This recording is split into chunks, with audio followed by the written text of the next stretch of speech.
दोस्तों, पियाजे ने कहा बच्चा 4 स्टेजेस में बड़ा होता है। इसे याद रखने की ट्रिक है SPCF, smart people cook food.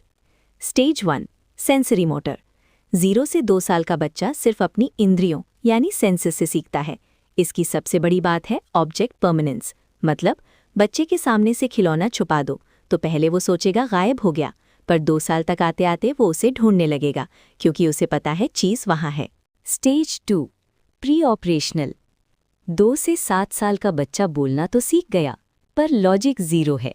वो सोचेगा सूरज मेरे साथ चल रहा है, एनिमिज्म, और बस अपनी बात मनवाएगा, ईगोसेंट्रिज्म।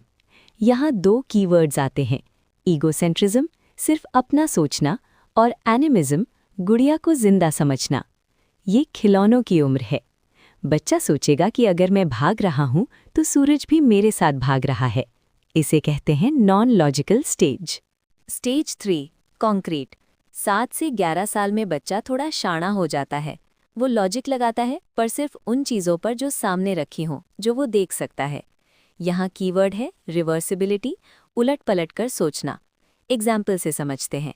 अब बच्चा समझ जाता है कि 2 + 3 = 5 होता है, तो 5 - 3 = 2 भी होगा। वो मैथ और लॉजिक में मास्टर बनने लगता है। 11 साल के बाद बच्चा साइंटिस्ट बन जाता है।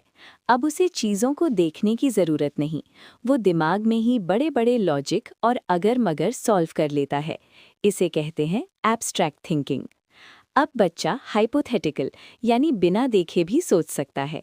एग्जाम्पल से समझते हैं। अब बच्चा साइंटिस्ट की तरह अगर मगर यानी लॉजिक पर बात कर सकता है। उसे चीज़ों को देखने की ज़रूरत नहीं, वो दिमाग में ही बड़े बड़े कॉन्सेप्ट सॉल्व कर लेता है।